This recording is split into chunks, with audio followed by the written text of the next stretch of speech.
अगर आप एक एक्टिव सोशल मीडिया यूज़र हैं तो एक न्यूज़ आपने देखी होगी और वो है पूनम पांडे की डेथ की न्यूज़, जो 2 दिन पहले अचानक हर जगह सर्कुलेट होने लगी। कहा जा रहा था कि सर्वाइकल कैंसर की वजह से पूनम पांडे की मौत हो गई। ये न्यूज़ काफ़ी शॉकिंग था लोगों के लिए, क्योंकि इससे पहले पूनम पांडे के बीमार होने की या दूसरी तरह से किसी हेल्थ इश्यूज़ की खबर नहीं आई थी। ऐसा भी नहीं था कि हमें पता चला हो कि पूनम हॉस्पिटल में एडमिटेड थी किसी भी वजह से। तो जब अचानक पता चला कि कैंसर की वजह से पूनम की मौत हो गई, सब हैरान रह गए।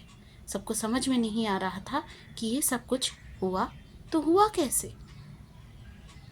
जैसे ही ये खबर बाहर आई, इंटरनेट 2 हिस्सों में बंट गया। एक तरफ कुछ लोग थे जो पूनम के मौत के बाद उनके आत्मा की शांति की कामना कर रहे थे, तो कुछ लोग इस पूरी चीज़ को एक पब्लिसिटी स्टंट बता रहे थे, एक झूठी खबर जो पूनम ने इसलिए फैलाई ताकि वो फिर से मीडिया और लाइमलाइट के सामने आ सके। जो लोग पूनम की हिस्ट्री जानते हैं उन्हें पता है कि पास्ट में भी लाइमलाइट में बने रहने के लिए पूनम ने ऐसी बहुत सारी हरकतें की हैं, ऐसा बहुत कुछ किया है जिसे सही नहीं कहा जा सकता। इसलिए पूनम की मौत की न्यूज़ एक कंट्रोवर्सी बनकर रह गई थी। बहुत लोगों को पता नहीं था कि ये सच है या झूठ। देखिए, आमतौर पर अगर हम किसी की मौत की न्यूज़ सुनते हैं तो हमें दुख ही होता है। हो सकता है वो इंसान कैसा भी रहा हो, लेकिन एक शॉक हमें हिट करता है। अरे, ये इंसान अभी तो जिंदा था, अच्छा भला था, फिर उसकी डेथ कैसे हो सकती है।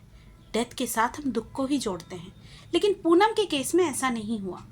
कई लोग ये मानने को तैयार नहीं थे कि ये न्यूज़ सच्ची है, क्योंकि पूनम के परिवार की तरफ से इस बारे में कोई कॉन्फर्मेशन नहीं आया था।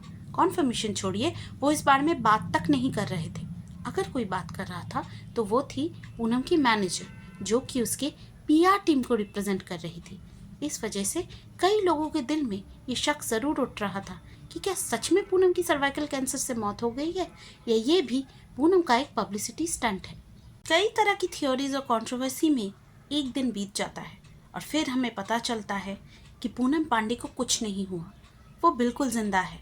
अकॉर्डिंग टू हर, उसने ये सब कुछ इसलिए किया ताकि वो कैंसर के बारे में लोगों को अवेयर कर सके, लोगों को बता सके कि सर्वाइकल कैंसर कितनी खतरनाक बीमारी है और इससे कभी भी कुछ भी हो सकता है। चारों तरफ से पूनम की इस हरकत की वजह से एक्सट्रीम रिएक्शंस आने लगे, तो पूनम ने अपने वीडियो में एक अजीब बात कही। उसने कहा उसने ये हरकत इसलिए की है ताकि लोग कैंसर के बारे में अवेयर हो सकें। इस चीज़ का पब्लिसिटी से कोई लेना देना नहीं है। अब आप भी जानते हैं और मैं भी कि ये लॉजिक बहुत ही खोखली है। पूनम को अगर कैंसर के बारे में बात करनी थी, किसी भी टाइप के कैंसर के बारे में, तो वो कोई कैंपेनिंग चला सकती थी, या जो लोग कैंपेनिंग चलाते हैं ऐसे लोगों के साथ वो जुड़ सकती थी। ये जो वीडियो उसने बनाया है जहाँ पर उसने ये अजीब सी लॉजिक दी है जिसका कोई सेंस नहीं बनता, इसी प्लेटफॉर्म पे वो सर्वाइकल कैंसर के बारे में डिटेल में बात करते हुए एक इन्फॉर्मेटिव वीडियो बना सकती थी।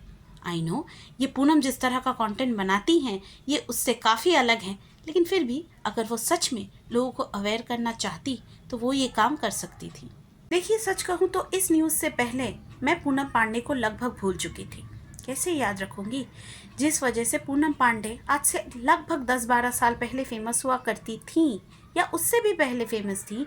आजकल उस तरह की कंट्रोवर्सीज क्रिएट करने के लिए मुझे कई लोग मिल जाएंगे, ऐसे क्रिएटर्स मिल जाएंगे जो सिर्फ कंट्रोवर्सीज पर ही सर्वाइव करते हैं।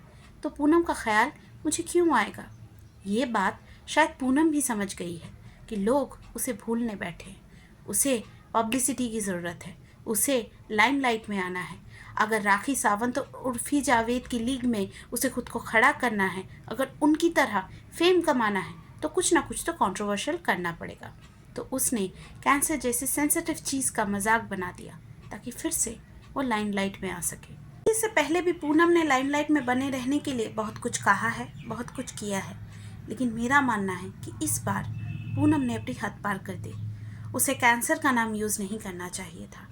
कैंसर कई लोगों की ज़िंदगी के लिए बहुत ही दर्दनाक एक्सपीरियंस है। जिनको कैंसर होता है वो तो तकलीफ़ से गुज़रते ही हैं। उनके आसपास रहने वाले, उनके करीबी, उनके जानने वाले उन्हें तकलीफ़ में देखकर कितना दुख भोगते हैं, इसका अंदाज़ा सिर्फ उसी इंसान को हो सकता है जिसके घर में कैंसर ने दस्तक दी हो, जिसने अपने किसी करीबी को कैंसर से खोया हो।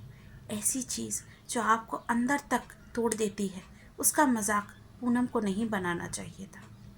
आपको आज का ये वीडियो कैसा लगा कमेंट सेक्शन में मुझे ज़रूर बताइएगा। पूनम पांडे की इस कंट्रोवर्सी को लेकर आपके क्या ओपिनियंस हैं ये भी बताना ना भूलिएगा। मिलेंगे फिर और किसी वीडियो में, तब तक के लिए बाय बाय।